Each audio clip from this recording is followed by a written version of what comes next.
খুব ভালো আছেন, আমিও খুব ভালো আছি। রুহির রান্নাঘরে আপনাদের সবার স্বাগত। আজকে বানাবো লাল লাল ঝাল ঝাল চিকেন কষা। তার জন্য চলুন রেসিপিটা দেখানো যাক। প্রথমে আমি কড়ার মধ্যে দিয়ে দেবো পরিমাণ মতন সর্ষের তেল, দিয়ে আমি তুলে দেবো কেটে রাখা আলুগুলো দিয়ে সামান্য একটু নুন দেবো, দিয়ে ভালো করে আলুগুলোকে একটু হালকা সেদ্ধ করে নেবো আর একটু ভাজা ভাজা করে নেবো। তার জন্য আমি আলুগুলোকে ঢাকা দিয়ে দেবো।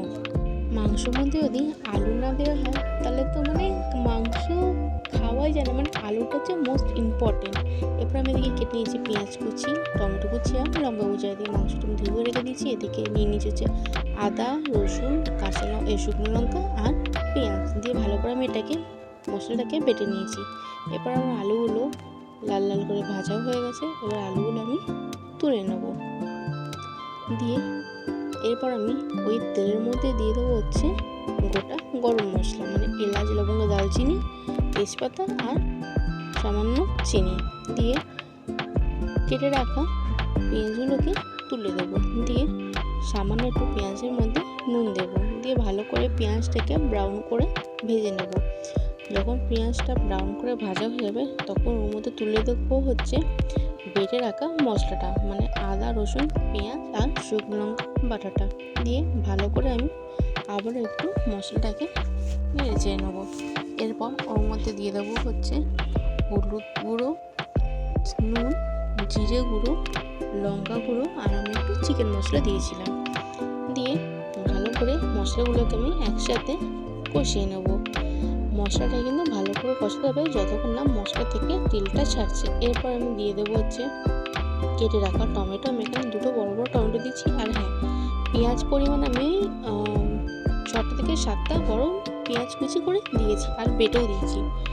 এরপর আমি দিয়ে দেবো কাঁচা লঙ্কা, দিয়ে ভালো করে মশলাটাকে আমি আবারও কষিয়ে নিচ্ছি। এরপর মধ্যে দিয়ে দেবো ধুয়ে রাখা মাংসগুলো দিয়ে ভালো করে ওপর নিচ করে মাংসগুলোকে আমি নাড়াচাড়া করে একটু ঢাকা দিয়ে দেবো। আমি কিন্তু এখানে কোনো এক্সট্রা জল দিইনি, ওই মশলার মধ্যে যা জল ছিল ওটাই দিয়েছি। এরপর যা জল বেরোবে মাংস থেকে বেরিয়ে মাংসের জলেই সেদ্ধ হবে। এরপর ভালো করে আমি কষিয়ে নিচ্ছি। নেওয়ার পর ওর মধ্যে তুলে দেবো ভেজে রাখা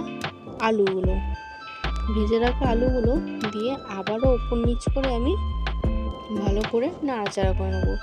আচ্ছা, কাদের মাংস কষা বা মাংস পাতলা ঝোল খেতে পছন্দ হয় আমি কিন্তু কমেন্টে নিশ্চয়ই জানাবেন। দেখুন এখানে কিন্তু আমার আলু আর মাংসটা ভালো করে সেদ্ধও হয়ে গেছে আর মাংসটা ভালো করে কষানোও হয়ে গেছে। এরপর আমি ওর মধ্যে দিয়ে দেবো পরিমাণ মতো জল, দিয়ে ভালো কিন্তু মাংসটাকে আর একটু ফুটতে দেবো। এরপর নামানোর সময় আমি ওর মধ্যে দিয়ে দেবো গুঁড়ো গরম মশলা, আর যদি ধনেপাতা আপনাদের কাছে থাকে তাহলে ধনেপাতাটা দেবে, তাহলে স্বাদটা একটু ভালো আসে। রেসিপিটা কেমন লেগেছে কমেন্টে কিন্তু নিশ্চয়ই জানাবেন, আর রেসিপিটা ভালো লাগলে like, comment, share and subscribe করতে ভুলবেন না। আজকের জন্য তাহলে টাটা।